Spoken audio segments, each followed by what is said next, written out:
नमो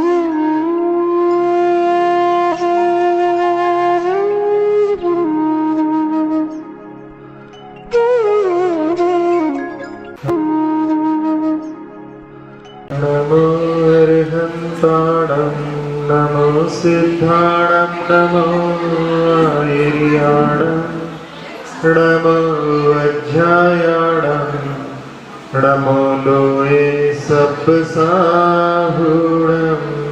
विशापहार स्तोत्र आज से प्रारंभ कर रहे हैं। ये महाकवि धनंजय के द्वारा रचित विशापहार स्तोत्र में उपजाति छंद में यहाँ पर मंगलाचरण किया जा रहा है। स्वात्मस्थितः सर्वगतः समस्तौ, स्वात्मस्थितः सर्वगतः समस्तौ, व्यापार वेदी विनिवृत्त संगः, व्यापार वेदी विनिवृत्त संगः, प्रवृद्ध कालोप्य जरो वरिण्यः, पायादपायात् पुरुषः पुराणः, स्वात्मस्थितः सर्वगतः समस्तौ, व्यापार वेदी विनिवृत्त संगः, प्रवृद्ध कालोप्य जरो वरिण्यः, पायादपायात् पुरुषः पुराणः, स्वात्मस्थितः सर्वगतः समस्तौ,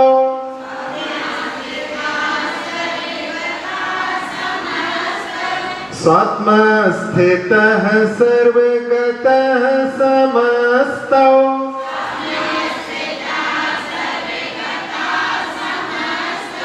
व्यापार वेदी विनिवृत्त संगः,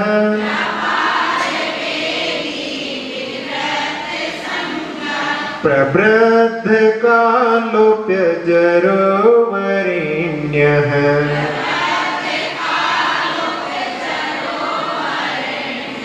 पायादपायात् पुरुषः पुराणः,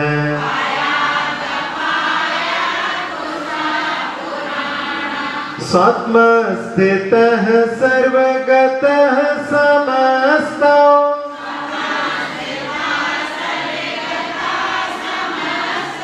व्यापार वेदी विनिवृत्त संगः, प्रवृद्ध कालोप्य जरो वरिण्यः, पायादपायात् पुरुषः पुराणः,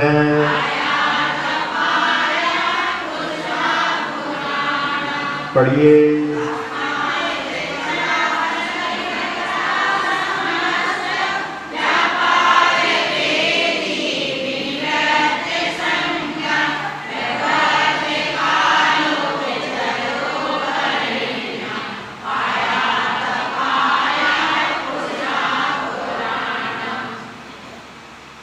ये विशापहार स्तोत्र का मंगलाचरण है। एक प्राचीन गाथा मिलती है, उस गाथा में मंगल निमित्त हेतुम परिमाणम नाम तह कत्तारम वागरीय छप्पी पच्छा वखाणव सत्थ आयरीय। ये 6 चीजों का पहले व्याख्यान करें, उसके बाद में उस ग्रंथ का विस्तार किया जाए। तो 6 चीजें कौन कौन सी हैं? पहला है मंगलाचरण। तो अपन ने पहले भी देखा है दूसरे काव्य को जब अपन ने प्रारंभ किया था कि मंगलाचरण क्यों किया जाता है। मंगलाचरण में 8 हेतु बताए थे। पहला, नास्तिकता का परिहार। आस्था रखते हैं, आस्तिकता विश्वास रखते हैं परलोक आदि पर, आत्मा पर। दूसरा शिष्टाचार का पालन, तीसरा है पुण्य की प्राप्ति के लिए, और चौथा शास्त्र निर्विघ्न समाप्त हो, इसके लिए भी मंगलाचरण किया जाता है। इसके साथ साथ में कृतज्ञता का ज्ञापन करने के लिए उन आचार्य के प्रति जिन्होंने हमारे लिए रचना की, या उन कवि महोदय के लिए जिन्होंने हमारे लिए भक्ति के मार्ग को बताया, तो कृतज्ञता ज्ञापन करने के लिए, और निरंकारता की सिद्धि। अहंकारी व्यक्ति झुकता नहीं है, लेकिन यहाँ जहाँ मंगलाचरण किया जाता है वहाँ पर इष्ट देव के सामने नमन किया जाता है, तो निरंकारता की सिद्धि होती है। और ग्रंथ की प्रामाणिकता भी इसके माध्यम से बनती है, और साथ ही साथ में पढ़ने सुनने वालों की श्रद्धा में वृद्धि का भी कारण बनता है। इन 8 हेतुओं के माध्यम से यहाँ पर मंगलाचरण किया गया। अब इसमें हेतु नहीं, उसके पहले निमित्त। इसका निमित्त सभी लोग जानते हैं कि जो महाकवि धनंजय थे, उन्होंने इसकी रचना की है, और उसमें घटना जो घटी है कि वो भगवान की स्तुति जिनालय में पूजा अर्चना आदि कर रहे थे, और उस समय उनके सुपुत्र को सर्प ने डस लिया। घर से कई बार समाचार आए, लेकिन वो निष्प्रय भाव से अपने पूजन में पूर्णतः तन्मय रहे। आप लोग भी पूजा करते हैं, सबसे पहले तो अपने को घर से चलते समय ही संकल्प लेकर के चलना चाहिए कि कितने समय तक। यदि अपन लोग रोज करते हैं तो अपने को ये रहता है कि कितना समय अपने को लगता है, तो उतने समय के लिए अपने को घर का त्याग, और वैसे भी आगे का कोई भरोसा नहीं, इसलिए घर से निकलते समय में घर का त्याग, जितना शरीर के ऊपर परिग्रह है उसके अलावा सबका त्याग। आएंगे फिर सोचेंगे, कभी क्या घटना घट जाए। देख रहे थे उसमें कि वहां पर चुनावी या कुछ आपस में पार्टियों की डिबेट चल रही थी, और वो डिबेट खत्म हुई, और जो डिबेट कर रहे थे वहां पर उनका हार्ट अटैक हो गया। जीवन बहुत क्षणभंगुर है, इसलिए अपने को जब घर से निकले हैं तो ये त्याग करके निकलना चाहिए। और साथ में फिर जहाँ पूजा कर रहे हैं वहां पर संकल्प की जब तक पूजा नहीं होगी, स्वाध्याय नहीं होगी, तब तक जिनालय से बाहर ही नहीं जाना है। इस बीच में यदि सूतक पातक की भी खबर आती है तो अपने को सूतक पातक का कोई दोष नहीं लगेगा। लोग समझते नहीं है, जल्दी से बाहर निकालने की कोशिश करते हैं, लेकिन वो संकल्प के माध्यम से। तो यहाँ पर धनंजय कवि संकल्प लेकर के भगवान की अर्चना कर रहे थे, और उस समय में जब घर से कई बार समाचार आया, वो निष्प्रय भाव से जब पूजा में तन्मय रहे, तो पुत्र की गंभीर स्थिति देखकर उनकी पत्नी ने उसको उठा करके ला करके और उनके सामने ही डाल दिया, और कह दिया कि तुम लगे रहो पूजा में, यहाँ पर ये बच्चा मरणासन है, मरण के निकट है। और उस समय में उन्होंने अपनी जिन भक्ति को नहीं छोड़ा, और उस समय में मन में ये भाव तो आया कि यदि आज जिनेंद्र भगवान की भक्ति का महात्म्य नहीं दिखाया तो लोगों को धर्म पर आस्था चलायमान हो सकती है। और उन्होंने जहाँ अपनी पूजा संपन्न की, उसके बाद में वो भगवान की भक्ति में तल्लीन हो गए। उन्होंने इस काव्य में अपन देखेंगे कि कई बार इस प्रकार के भाव रखे कि भगवान मैं आपसे कुछ भी वर नहीं चाहता, और मैं आपसे मांगू क्या। पेड़ की जब छाया में पहुंच जाते हैं तो छाया तो स्वयं मिल जाती है, उसमें मांगने की क्या बात है। फिर यदि आप मुझे कुछ देना ही चाहते हैं, यदि आपका उपरोध हो, जैसे अन्य लोगों में बोला जाता है कि देवता बोलते हैं मांग बेटा क्या प्रसन्न हूं तुझ पर, यदि आपका ऐसा उपरोध हो कि कुछ मैं मांगू, तो बस आप में ही मेरी भक्ति दृढ़ रहे, आप में ही मैं लीन रहूं, ऐसी जो है आपसे कामना है। और जब इस काव्य का जो नाम पड़ा है विशापाहार, वो पंक्तियां लिखते हुए कि लोग जब परेशान होते हैं तो उस समय में मणि मंत्र औषधि के लिए यत्र तत्र भटकते हैं, लेकिन मैं कहीं नहीं जाने वाला हूं, क्योंकि आप ही जब कल्पवृक्ष के समान हमारे सामने हैं, और ये सब चीजें सब आपके ही पर्यायवाची हैं, तो मैं और कहीं क्यों जाऊं। आपकी ही शरण में सब कुछ जो है कल्याणप्रद होगा, ऐसे भावों के साथ में इन्होंने स्तुति की। और जो उनका पुत्र था, इधर उनका स्तोत्र की रचना हो रही थी, वहां पर उसका विष उतर रहा था और स्तोत्र पूरा होते होते बालक निर्विष होकर के उठ बैठा। उस समय में चारों ओर धर्म की जयकार हुई। जिन लोगों ने देखा उन सभी लोगों ने धर्म के प्रति अपनी दृढ़ आस्था प्राप्त की और अपूर्व धर्म की प्रभावना उस समय में हुई। तो विषापहार स्तोत्र, इसका आराधना करने वाले प्रातः काल में प्रतिदिन इसका पाठ करें, ऐसा भी जो है भाव यहाँ पर पंडित जी ने रखा है। तो ये मंगलाचरण के साथ साथ में अपन ने निमित्त के बारे में देखा। अब इसके हेतु के बारे में, हेतु यानी ये उन्होंने तो उसके निमित्त से लिखा है, लेकिन ये अपने लिए क्या प्रदान करने वाला है। तो यहाँ पर उन्होंने रचना की कि वहां पर जो पुत्र को सांप ने काटा था उसका विष उतर जाए, लेकिन केवल इतने ही भाव से नहीं, मनुष्यों के मन में जो है 5-5 प्रकार के सर्प विराजमान है, 5 पाप रूपी, उनका विष उतारने के लिए यहाँ पर भगवान की भक्ति के माध्यम से 5 पापों से निवृत्ति की जो है सीख लेने के लिए अपन इसमें समझ सकते हैं। एक सबसे पहला पाप हिंसा होता है। पहले बंदूकों से होता था, लेकिन आजकल बंदूकों से नहीं, वाणी से भी बहुत सारी हिंसा होती है, उससे भी हमें मुक्ति मिले, ऐसी भावना के साथ में यहाँ पर ये पाठ का जो है पाठ करना चाहिए, स्तोत्र का पाठ करना चाहिए। दूसरा पाप होता है झूठ, जिसके लिए केवल मात्र वाणी पर राज नहीं है, आजकल व्यापार पर और वणिक जन पर भी इसका जो है छत्र छाया जा रहा है।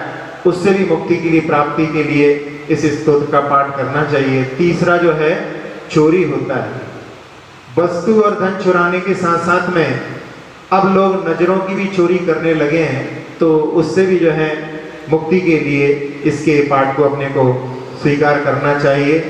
चौथा पाप व्यभिचार, तो आवश्यकता से अधिक धन, समय और कलुषता व्यभिचार के मार्ग को बढ़ाने वाले होते हैं, उनसे भी मुक्ति के लिए भावना के साथ में इसको करना चाहिए। और पांचवा परिग्रह है, जिसको कि लोग पाप ही नहीं समझते, वो भी एक बहुत बड़ा पाप है। उसमें धन महल भर नहीं, जो असीमित कामनाओं का आगार बढ़ता जा रहा है, उससे मुक्ति की भावना के लिए अपने को इसका पाठ करना चाहिए। तो ऐसे 5 पापों से, इन 5 पापों के विषयों जो विषय हैं उनको समाप्त करने के लिए ये हेतु अपन इसके लिए मान सकते हैं। अब इसके बाद में परिमाण, इसका परिमाण कितना है? 40 काव्य है। 40 काव्य में छंद जो है 39 में वहां पर उपजाति छंद है और आखिरी के उसमें पुष्पिताग्रा नाम का छंद है। इस प्रकार से ये 40 छंदों में ये रचना हुई है। इसके नाम के बारे में विषापहार स्तोत्र, वैसे तो हमने आपको पहले बताया था कि बहुत सारे स्तोत्र में उनका जो पहला शब्द है उसी से उनको जाना जाता है। जैसे भक्तामर स्तोत्र, वो भक्तामर शब्द से प्रारंभ हुआ, इसलिए इसको भक्तामर स्तोत्र कहते हैं। कल्याण मंदिर में भी ऐसा ही है, एक ही भाव में भी ऐसा ही है, स्वयंभू स्तोत्र में भी ऐसा ही है, देवागम स्तोत्र में भी ऐसा ही है। तो ऐसे जो है उस शब्द से प्रारंभ हो रहे हैं, उसके कारण जाने जाते हैं। या आखिरी जो है शब्दों के माध्यम से भी, जैसे एक ही भाव का हमने दूसरा नाम बताया था कल्याण कल्पद्रोण स्तोत्र। इसी प्रकार से एक भोपाल कवि का जो 5वां स्तोत्र है उसमें सबसे आखिरी में आता है दर्शन सत्र, तो अपन उसको दर्शन स्तोत्र के नाम से जान सकते हैं। तो इनके शुरू के नाम से या आखिरी के नाम से, लेकिन विषापहार में ये विषापहार शब्द 14वें काव्य में आ रहा है, इसलिए अपन कह नहीं सकते कि विषापहार उसके कारण शुरू हुआ है, क्योंकि विष को हरने वाली घटना इसके साथ जुड़ी हुई है, इसलिए इसका नाम विषापहार स्तोत्र पड़ा है। और इसके कर्ता जो हैं महाकवि धनंजय, इनके बारे में कि आचार्य वादिराज महाराज जो 11वीं शताब्दी के हैं, उन्होंने पार्श्वनाथ चरित्र में इनका उल्लेख किया है। तो उनसे पूर्व होना चाहिए, ये निश्चित हो जाता है। और वीरसेन स्वामी ने धबला में इनकी नाम माला जो है उसका श्लोक लिखा है, तो 9वीं शताब्दी के पूर्व होना चाहिए। और विद्वानों का ऐसा मत है कि वो 7वीं 8वीं शताब्दी के विद्वान होना चाहिए। तो ये कर्ता हो गए। और कर्ता जो हैं इनकी और भी रचनाएं हैं जिसके बारे में पहले भी बताया था।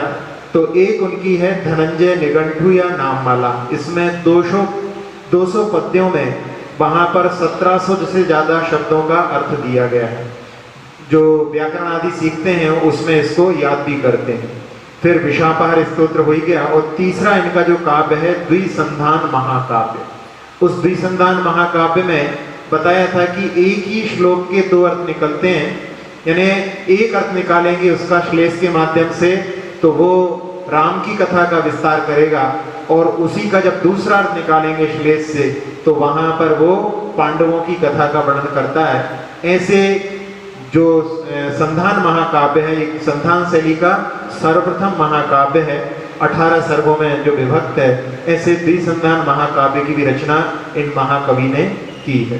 तो ये भूमिका जो है प्रारंभ में इसकी आवश्यक होती है, इसलिए यहाँ पर अपन ने इसकी जो है भूमिका देख ली है। अब इसके बाद में अपन इस काव्य के अर्थ को देखने का प्रयास करते हैं। ये स्तुति जो मंगलाचरण में की गई है ये विरोधाभास अलंकार में की गई है। पहले भी एक बार बताया था आपको कि विरोधाभास अलंकार में विरोध जैसा प्रतिभासित होता है।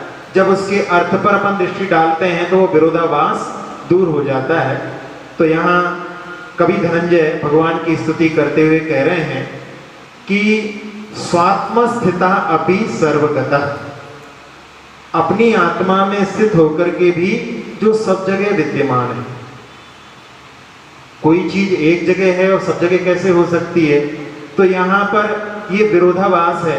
इसका जो विरोध है वो किस प्रकार से दूर होता है कि अपनी आत्मा में स्थित होने के बाद में भी आत्मा के पास में जो ज्ञान गुण है उसके माध्यम से वो सब कुछ जानने में समर्थ है। और भगवान के पास में केवल ज्ञान है जिसके माध्यम से वो सब कुछ जानते हैं, लोकालोक सब कुछ जानते हैं। तो ज्ञान के कारण में वो सब जगह विद्यमान है, ऐसा भी अपन कह सकते हैं। क्योंकि यहाँ पर कहा सर्वगतः, सर्वगतः ने सब जगह चले गए ऐसा लगता है, लेकिन गत्यार्थक जो धातुएं होती हैं उनमें ज्ञानार्थक भी अर्थ छिपा रहता है। यानी वो सब जगह हैं ऐसा कहना है, सब जगह गए हैं इसका अर्थ है वो सब जगह सबको जान रहे हैं। तो ये विरोधाभास कि वो अपनी आत्मा में स्थित भी हैं लेकिन सब कुछ जान रहे हैं। दूसरा, समस्त व्यापार वेदी अपि विनिवृत्त संगः, जो सब कुछ जानते हैं, सारे व्यापार को जानते हैं लेकिन फिर भी परिग्रह से रहते हैं। जैसे जिसको पूरे लोक के बारे में जानकारी, लोक के तो यहाँ पे लोक के बारे में ज्ञान की बात अलग हो गई, जिसमें लौकिक ज्ञान रहता है इसके बारे में, उसके बारे में सारे जो विधाएं रहती हैं उसके बारे में ज्ञान रखता है, तो फिर उसमें वो अटैच हो जाता है, उनसे वो दूर नहीं हो पाता।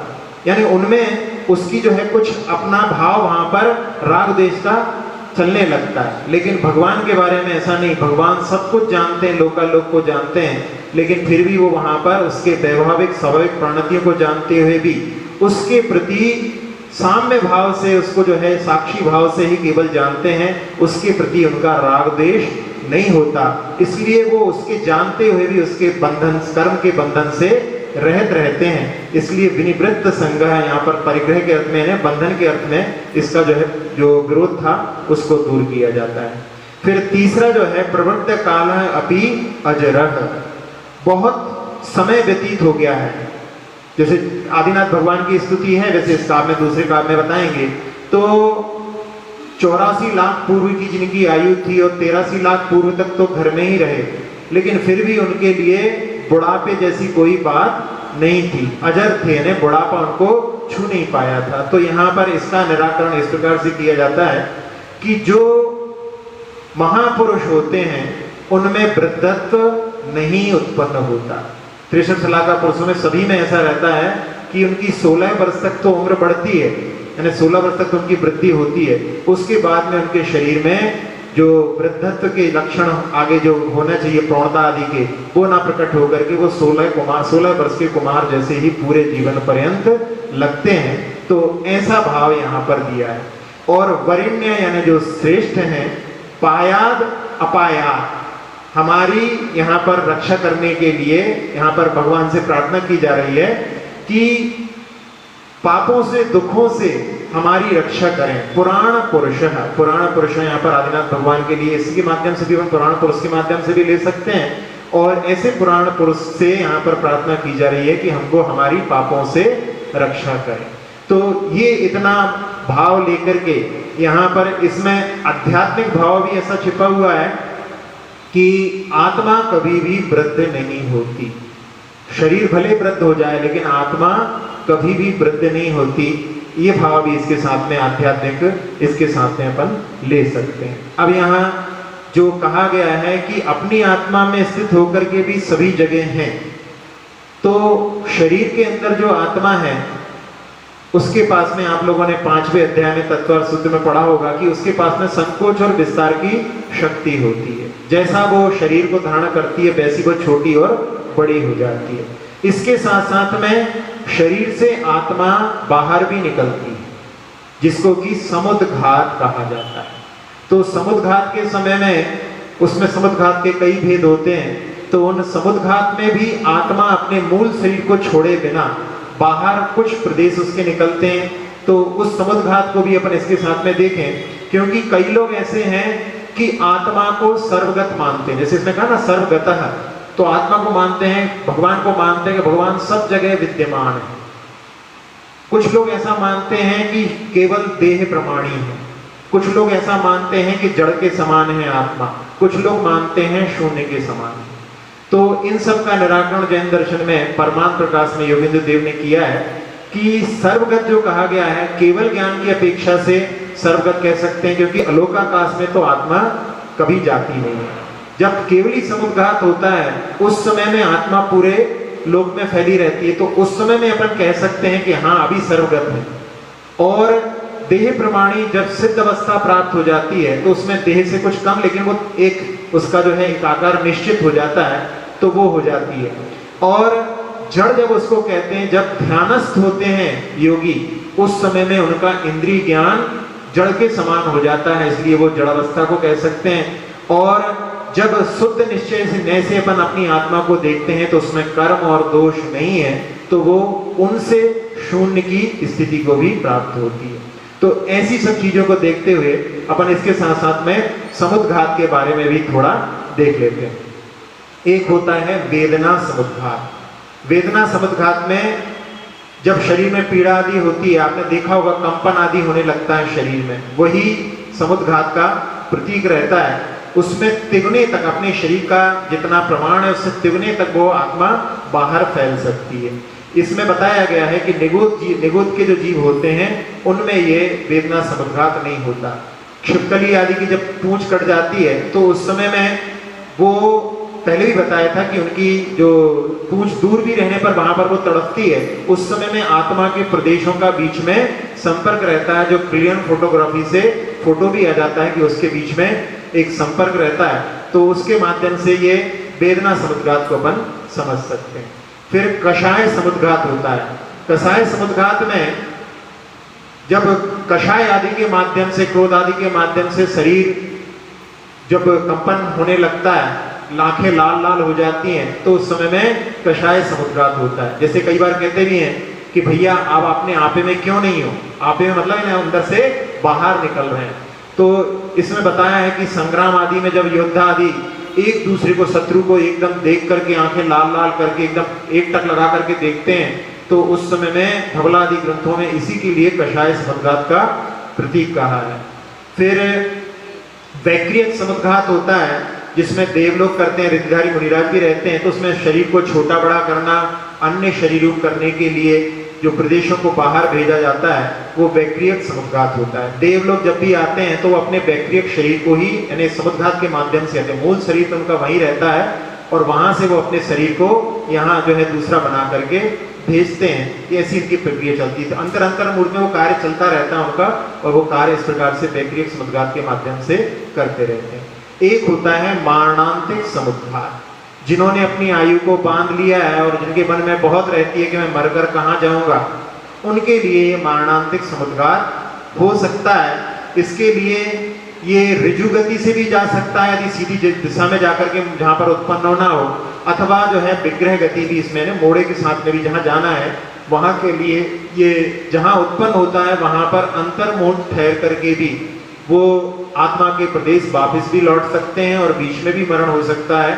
तो दोनों स्थितियां इसमें रहती हैं। वो मारणांतिक समुद्घात कहलाता है। इस मारणांतिक समुद्घात के बारे में कि जब कोई व्यक्ति जो बहुत पीड़ा में था और उसके बाद में आखिरी के समय में उसकी पीड़ाएं सब शांत हो गई, वो प्रतीक रहता है कि इन्होंने अपनी जहां पर जाकर के अपनी उस जगह को देख लिया है और इनका जो है अच्छी जगह पर जाना हो रहा है, इनकी जो है सुगति हो रही है, उसके माध्यम से उनके परिणामों में वहां पर शांति आ जाती है। संलेखना के अवसर रहते हैं, उसमें अक्सर ऐसा देखा जाता है। बहुत बड़ी बड़ी पीड़ाएं भी होती हैं, जैसे नैनागिरी में एक कोई राजा राम वर्णी जी की समाधि चल रही थी, उनके शरीर में कैंसर था, लेकिन आखिरी अंतर्मुहूर्त में बिल्कुल इतने शांत हो गए थे, तब आचार्य जी ने यही बात कही थी कि ये मारणांतिक समुद्घात का ही प्रतीक जैसा लगता है। फिर इसके बाद में तेजस समुद्घात होता है। तेजस समुद्घात के बारे में जो शुभ और अशुभ दोनों भेद से होता है, और उस समय शुभ जो होता है वहां पर कहीं पर दुर्भिक्ष आदि हो उसको दूर करने में समर्थ होता है, और जो अप्रशस्त होता है वो यदि ज्यादा देर तक बाहर टिक जाए तो उस समय में उनके जो धारी मुनिराज हैं उनको भी जो है भस्मसात करने में समर्थ होता है। इस प्रकार से तेजस समुद्घात के दो भेद होते हैं। फिर आहारक समुद्घात, छठे गुणस्थानवर्ती मुनिराजों को मन में कोई शंका आदि उत्पन्न होती है तो उस समय में संयम के पालन के लिए और कभी कभी अपने ज्ञान के निरीक्षण परीक्षण के लिए कि हमको है कि नहीं ये रिद्धि, उसके माध्यम से भी ये केवली के पादमूल में जाकर के प्रश्न का जो है सवाल लेकर के उत्तर लेकर के आ जाती है। ऐसी ये आहारक ये भी समुद्घात के अंतर्गत आता है। इसके बाद में केवली समुद्घात, केवली समुद्घात जो होता है उसमें जिन केवली के आखिरी समय में वहां पर उनकी आयु तो अंतर्मुहूर्त शेष रह गई है, लेकिन बाकी जो 3 कर्म बचे आघातीय कर्म वो यदि ज्यादा स्थिति वाले होते हैं तब उस समय में केवली समुद्घात करते हैं। उस समय में अपने आत्मा के प्रदेशों को पहले वो दंड के रूप में जैसे बैठे हुए हैं जिस दिशा में उनके आत्मा के प्रदेश ऊपर की ओर निकलेंगे और नीचे की ओर निकलेंगे, पूरे लोक के अंदर तक एक दंड जैसा बन जाता है उनके शरीर के आकार का। फिर उसके बाद में दोनों दिशाओं में जहां तक लोक का अंत है वहां पर वो एक कपाट के जैसे है, पूरा बीच में एक दीवार जैसी खड़ी हो जाती है। इसके बाद में प्रतर में आगे पीछे भी फैल करके पूरे लोक में फैल जाते हैं, लेकिन अभी वात वाले जो हैं 3 उनमें भी आत्मा के प्रदेश नहीं गए हुए हैं, और बाद में फिर वो उनमें भी आत्मा के प्रदेश फैल जाते हैं तो वो लोक पूर्ण कहलाता है। ऐसे 4 समय में उनके आत्मा के प्रदेश बाहर फैलते हैं और फिर 4 समय में वापस लौट करके, जैसे 8 समय में। और कौन कौन करते हैं केवली समुद्घात, इसके बारे में मतैक्य नहीं है, बहुत सारे उसमें भेद मिलते हैं। एक ऐसा माना जाता है कि जिन्होंने 6 महीने पहले यानी जिनकी आयु 6 महीने बची उस समय जो केवल ज्ञान करते हैं वो केवली समुद्घात करते हैं, और जो केवली समुद्घात में यदि सभी करते हैं ऐसा भी मत है, लेकिन कुछ कुछ मत में ऐसा भी है कि सभी समुद्घात केवली समुद्घात नहीं करते। यदि अपन ऐसा माने कि सभी केवली समुद्घात करते हैं तो 6 महीने 8 समय में 608 जीव मुक्ति को प्राप्त करते हैं। यदि वो सभी समुद्घात करें तो 1 महीने में 100 का एवरेज आएगा, और 1 महीने में 100 का आएगा तो 1 दिन में 3 केवली का समुद्घात यदि कर रहे हैं अपन एवरेज के हिसाब से निकालें तो 3 केवली की आत्मा अपनी आत्मा को स्पर्श करके चली जाती होगी, लेकिन अपने को भान नहीं होता।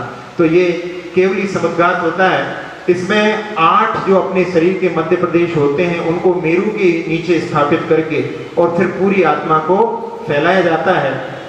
इसके माध्यम से जो 3 कर्म हैं वो आयु कर्म के बराबर हो जाते हैं, अंतर्मुक्त हो जाते हैं। जैसे कपड़े में पानी कहीं कहीं पर ज्यादा भरा हो, जब उसको फटकारा जाता है तो सब जगह से वो झड़ जाता है, वो समान हो जाता है। इसी प्रकार से उनके सभी कर्मों की स्थिति समान हो जाती है, ये केवली समुद्गात कहलाता है। हाँ, एक एक समय में जो है बढ़ता जाता है, और एक एक समय लौट करके अपने आत्मा के प्रदेश अपने शरीर में प्रविष्ट हो जाते हैं, केवली के शरीर में प्रविष्ट हो जाते हैं, तो उसमें पूरा 8 समय लगता है। अब अपन भी थोड़ी देर के लिए अपन यहाँ पर बैठे बैठे ही उस प्रक्रिया को अपने ध्यान के माध्यम से अपन कर सकते हैं। जैसे अपन लोग अपने इसमें बैठे हैं, एक समय में अपन जो है पूरा अपना जितना शरीर का जो घेरा है उतना अपनी आत्मा ऊपर जा रही है और नीचे जा रही है। जितने भी जीव वहां पर हैं ऊपर और नीचे, सबके प्रति क्षमा का भाव, सबसे क्षमा के भाव रखते हुए फिर दूसरे समय में दोनों तरफ लोक के अंत तक जितने भी जीव हमारे शरीर के जितना चौड़ाई है उसके हिसाब से वहां पर मिलते हैं, उन सबसे क्षमा का भाव। फिर तीसरे समय में पूरे लोक में फैल गई है आत्मा, वहां पर जितने भी जीव आगे पीछे सब जीवों के प्रति क्षमा का भाव। और चौथे समय में जो एक इंद्रिय जीव बात वलय में हैं उनके प्रति भी क्षमा का भाव। ऐसा करके पूरी आत्मा पूरे लोक में लोक पूर्ण से युक्त है। फिर एक समय में वापस लौट करके वो वहां से संकुचित होकर के पूरे लोक में फैली हुई है। फिर लोक से वहां पर एक समय में आकर के एक कपाट के रूप में रह गई है। कपाट अब दूसरे एक समय में एक दंड के रूप में रह गया है, और वो दंड जो है ऊपर और नीचे से आकर के अपनी आत्मा के अंदर स्थित हो गई है। सबके प्रति खम्मामी सब जीवाणाम सभ्य जीवा भमंतु में मेत्ति में सब भूदेषु बैरम मध्यम न केणवी। ऐसे भावों के साथ में ये ध्यान की भी अपन भूमिका इसके माध्यम से बना सकते हैं। तो ये जो 7 प्रकार के समुद्गात होते हैं, इनमें आत्मा अलग अलग स्थिति में रहती है, लेकिन यहाँ पर जो कहा गया है कि अपनी आत्मा में स्थित होकर के भी जो सर्वगत हैं, यहाँ पर ज्ञान की अपेक्षा से कहा गया है सब कुछ, और समस्त व्यापार को जानने के बाद में भी परिग्रह से रहित हैं। सब कुछ जानते हुए भगवान उसके प्रति राग द्वेष से रहित रहते हैं, इसलिए कर्म के बंधन से जो रहित रहते हैं।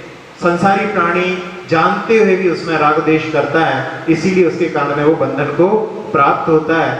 और भगवान जिन्होंने बहुत उम्र भी प्राप्त की लेकिन फिर भी उनके अंदर बड़ापा नहीं था, तो वो महापुरुषों में तीर्थंकर आदि जो होते हैं उनके पास में ऐसी स्थिति रहती है, एक प्रकार से रिद्धि जैसी कह सकते हैं, कि उनको कभी भी बुढ़ापा नहीं आता है। ऐसे जो श्रेष्ठ हैं, ऐसे पुराण पुरुष से यहाँ पर की कि हमारी पापों से रक्षा करें। अब इसका भी अपन पद्य अनुवाद देख लेते हैं। स्तोत्र ये निराला सब दुख को हरने वाला,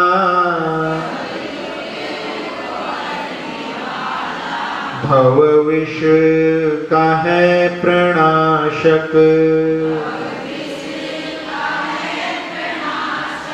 प्रभु गुण की है ये माला,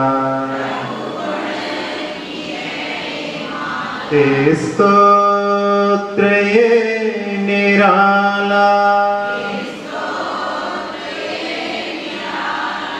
प्रभु स्वस्थ सर्वव्यापी,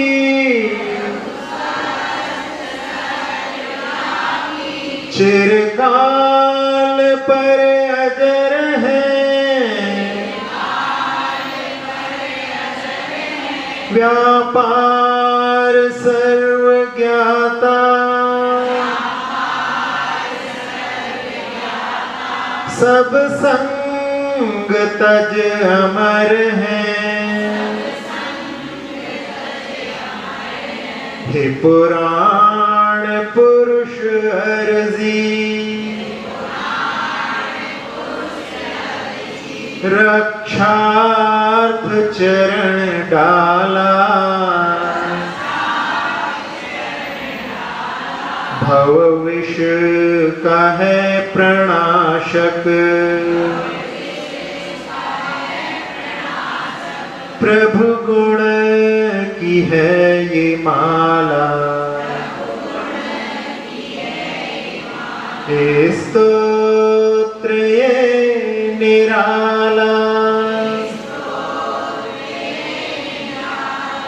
तो आप लोग कहेंगे ये भी निराला है, हर स्तोत्र निराला है अपने लिए। तो जिस समय में अपन जिसको देख रहे हैं वो उसी को निराला मान करके अपने लिए स्तुति करना है। तो यहाँ पर अभी विरोधाभास अलंकार के साथ में स्तुति की। ऐसी स्तुति विरोधाभास जैसी लगती है, लेकिन जब अपन उस पर विचार करते हैं तो वहां पर विरोधाभास दूर हो जाता है। ऐसा ही एक वीर वर्धमान चरित्र है सकल कीर्ति आचार्य का। उन्होंने भगवान की स्तुति करते हुए उसमें लिखा कि आपने विषय सुख को छोड़ दिया और आत्मीय उत्कृष्ट सुख की इच्छा रखने वाले हैं आप, तो आपको हम निष्प्रय कैसे कहें। निष्प्रय तो वो कहलाता है जिसको कोई इच्छा नहीं हो, लेकिन आप तो आत्मीय सुख की इच्छा रखने वाले हैं। फिर दूसरे रूप में कहते हैं कि आपने खोटे शरीर का राग छोड़ दिया, लेकिन मुक्ति रमणी के महाराग को आप पाले हुए हैं, तो हम आपके लिए बीतरागी कैसे कहें। फिर कहते हैं वो कि आपने हे को छोड़ करके उपादेय निज आनंद को स्वीकार करने वाले हैं, तो कैसी आपकी समता है। हे उपादेय में आपको दोनों में समता होनी चाहिए, लेकिन यहाँ पर आपने इस प्रकार से, तो आपके यहाँ कैसी समता। फिर पाप को छोड़ करके आपने रत्नत्रय महामणि को ग्रहण करने वाले हैं, तो हम आपको कैसे निर्लोभी कहें। फिर इसके बाद में कहते हैं कि आपने काम शत्रु को ब्रह्मचर्य रूपी बाणों से मार करके और रति प्रीति को विधवा कर दिया, फिर हम आपसे कैसे कहें कि आप दयालु हैं। इस प्रकार से यहाँ पर विरोधाभास अलंकार के साथ में स्तुति की गई है। तो यहाँ पर जब उसकी अर्थ पर अपन दृष्टि डालें तो वो विरोधाभास कोई विरोधाभास नहीं है, वो तो केवल एक कवि की कल्पना के माध्यम से ऐसा प्रतिभासित होता है। चलिए अगला काव्य देखते हैं, जो दूसरा संकल्प का काव्य है। परई रचिंत्यं युगभार मेकः स्तोतुं वहन योगिभिरप्यशक्यः स्तुत्योदमेशौ वृषभो न भानोः किमप्रवेशे विशतिप्रदीपः परैरचिन्त्यं युगभारमेकः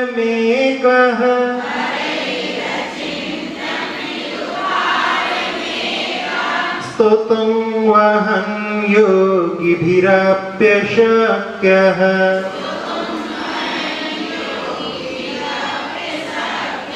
स्तुत्योदमेशौ वृषभो न भानोः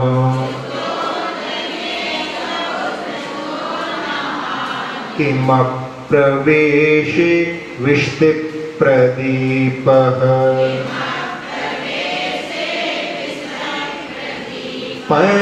परैरचिन्त्यं युगभारमेकः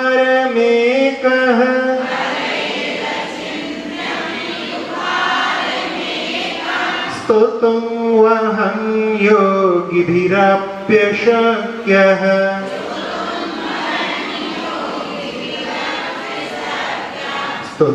स्तुत्योदमेशौ वृषभो न भानोः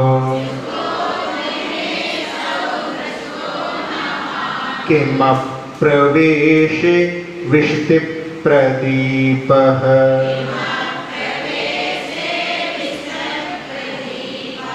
पढ़िए।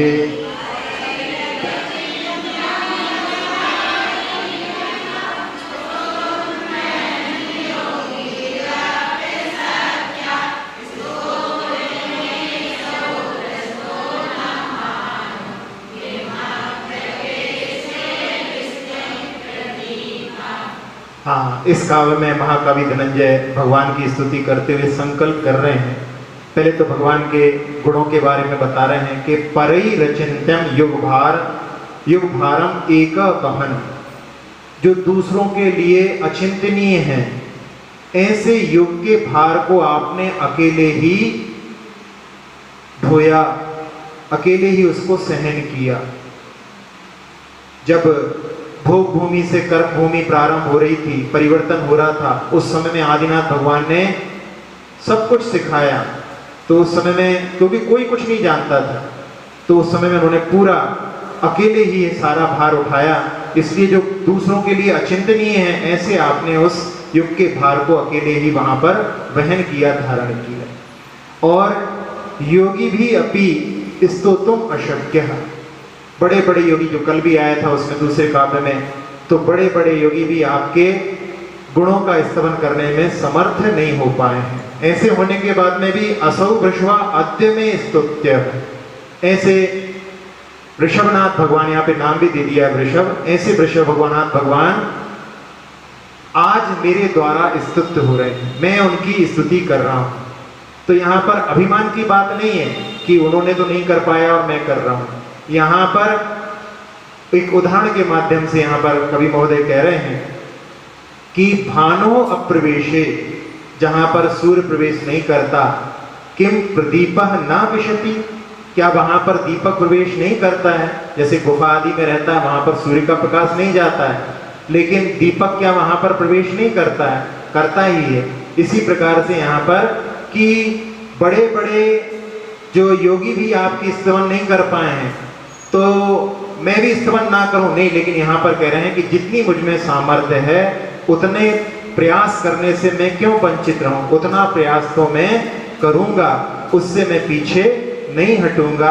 ऐसे भावों के साथ में इस काव्य में संकल्प जो है, दूसरे काव्य पहला जो मंगलाचरण था, दूसरा काव्य संकल्प का प्रतीक है।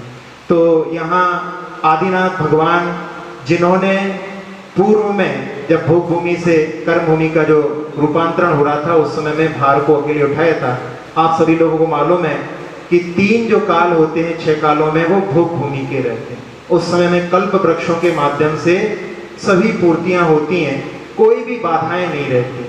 फिर धीरे धीरे जब भोग भूमि से कर्म भूमि का परिवर्तन प्रारंभ होता है तो उस समय में जो ज्योतिरांग नाम के कल्प वृक्ष रहते हैं उनका प्रकाश कम पड़ जाता है, तो सूर्य चंद्र दिखने लगते हैं। पहले सूर्य चंद्र वहां पे दिन ही दिन रहता है, उनका प्रकाश रहता है, तो कभी रात नहीं होती है। तो उस समय में बहुत सारे जो पहली बार किसी चीज को देखते हैं तो उस समय में भय के मन में प्रकट होता है। तो उस समय में जो पहले कुलकर रहते हैं, प्रतिश्रुति जिनका नाम रहता है, ये वहां पर उनके भय को दूर करते हैं। उसके बाद में दिन रात नक्षत्रों का उदय हो जाता है, तारागण दिखने लगते हैं, और जब कम हो जाता है तब तो उस समय में दूसरे श्रीमती नाम के जो कुलकर हुए थे उन्होंने उनको राह दिखाई। फिर इसके बाद में पहले भोग भूमि के जो हिंसक पशु भी अभी हिंसक पशु कहलाते हैं, उस समय में वो हिंसक नहीं रहते, लेकिन जब परिवर्तन होता है तो उनके जो सींग और दाढ़ों वाले नाखूनों वाले जो जानवर रहते हैं वो क्रूर हो जाते हैं। तो उस समय में क्रूर पशुओं से दूर रह करके उनसे कैसी अपनी रक्षा करना है, ये क्षेमंकर नाम के कुलकर ने सिखलाया।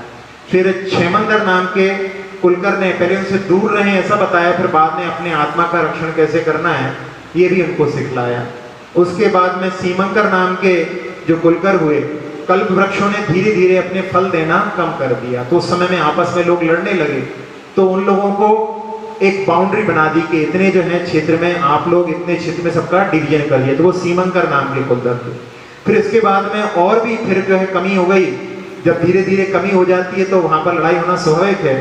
तो सीमंकर नाम के जो कुलकर थे उन्होंने उनका सीमांकन किया, अलग अलग बांट दिए कि इसके अलावा आपको दूसरे पर नहीं जाना है। फिर इसके बाद में विमल वाहन नाम के जो कुलकर हुए, उन्होंने पशुओं के ऊपर सवारी करना सिखाया, जिसमें जीन कस करके अश्व गज बैलों पर भार लादना आदि सिखाया।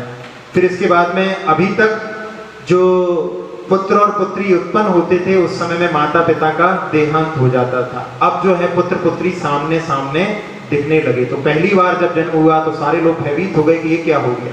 तो उस समय में अपनी संतान के डर को जो है दूर किया, वो चक्षुष्मान नाम के कुलकर थे।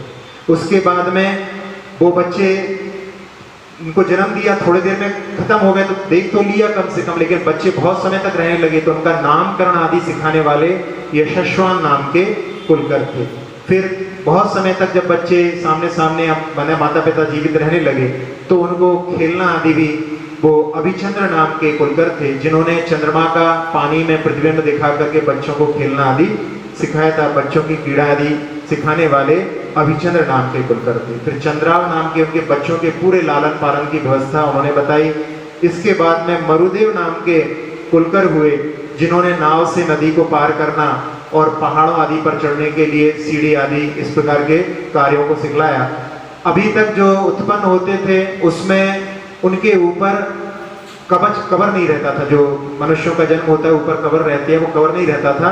तो प्रसेंजित नाम के उस जड़ को हटा करके संतान को प्राप्त करने की विधि उन्होंने बताई। इसी समय से वहाँ पर विवाह की प्रथा भी प्रारंभ हुई और उसके बाद में नाभि राय नाम के कुलकर जो हुए, जो आदिनाथ भगवान के पिता थे, उस समय में बच्चों का माता के साथ में जो डोरी के माध्यम से जुड़ाव रहता है, उस जो है नाल को काटने की राय उन्होंने दी थी, इसलिए उनका सार्थक नाम नाभि राय पड़ा। ऐसे 14 कुलकर हुए।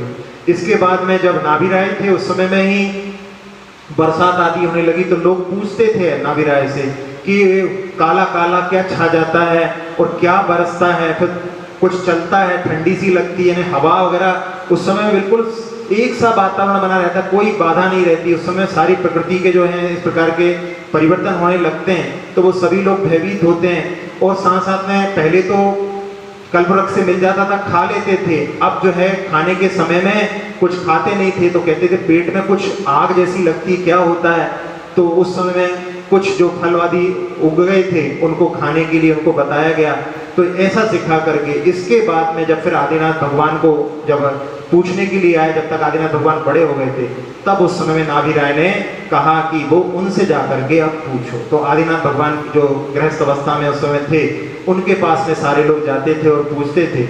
तो एक बार जो है वहाँ पर पशुओं के लिए वर्णन आता है श्वेतांबर ग्रंथों में कि वो पशुओं को जहाँ पर वो अनाज के लिए जो दबाते हैं पशुओं के माध्यम से, तो वो पशु खा लेते हैं। तो उस समय उनसे कहा कि उन पशुओं के लिए मुंह में मूसिका बांध दी जाए, तो उसके कारण में वो खा नहीं पाएंगे, वो अनाज सुरक्षित रहेगा। फिर उसके बाद में वो लोग आकर के कहते हैं कि वो पशु लोग कुछ खा नहीं रहे हैं। तो उन्होंने पूछा कि क्यों नहीं खा रहे हैं। तो जाकर के जब उन्होंने किसी ने देखा तो बताया कि उन पशुओं के मुंह पर मूसिका बंधी हुई है, वो कैसे खाएंगे। मतलब उस समय के लोग इतने भोले थे कि मूसिका बंधी हुई है तो भी उसके लिए खाना दे रहे हैं, वो खा नहीं रहा, ये भी साथ में बोल रहे हैं। तो ऐसी स्थिति रहती थी। और उस समय में जो अन्न आदि रहता था उसको आग पर डाल दिया तो वो जल गया, तब फिर उस समय में कैसे जो है उसको गर्म करने के लिए तवा आदि सब मिट्टी से बनाना है, ये सारी शिक्षा आदिनाथ भगवान ने उस समय में राजावस्था में दी।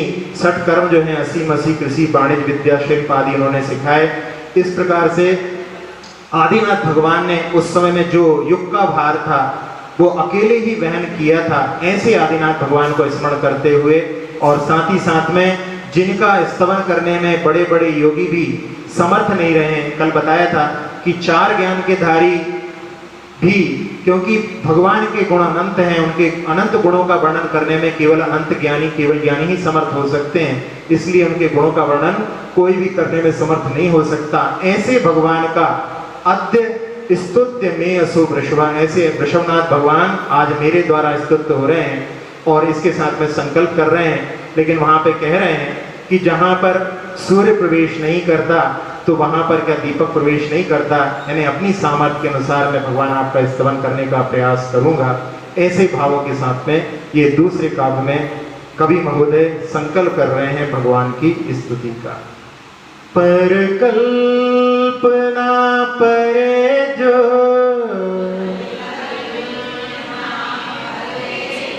युग भार किया धारण, करता हूँ वृषभ जिनका योगी बिहारे स्तवन, जाता जहाँ न भानु दीपक करे उजाला, भव विष का है प्रणाशक, प्रभु गुण की है ये माला, स्तोत्र ये निराला, सब दुख को हरने वाला, भव विष का है प्रणाशक, प्रभु गुण की है ये माला, स्वात्मस्थितः सर्वगतः समस्तौ,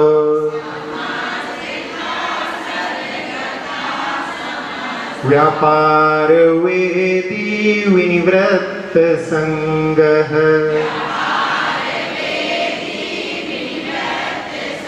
प्रवृद्ध कालोप्य जरो वरेण्यः,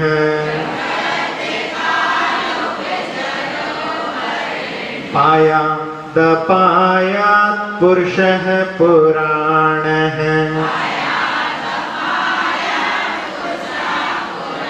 परैरचिन्त्यं युग्भारमेकः,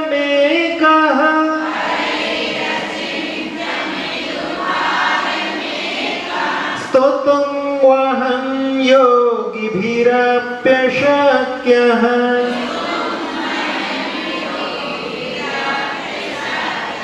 स्तुत्योदमे सौ वृषभो न भानुः, किमप्रवेशे विशति प्रदीपः,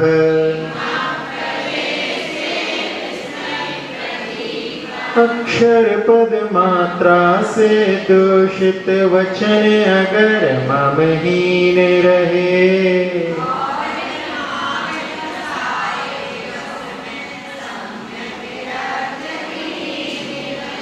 जिन वाणी माता मेरी उन सब त्रुटियों को क्षमा करें,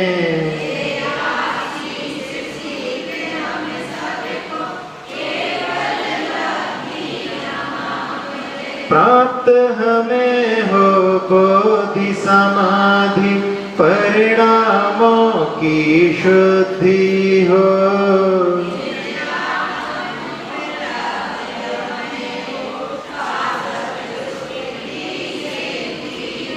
चिंतित वस्तु दात्री माता चिंतामणि उपमा भाति,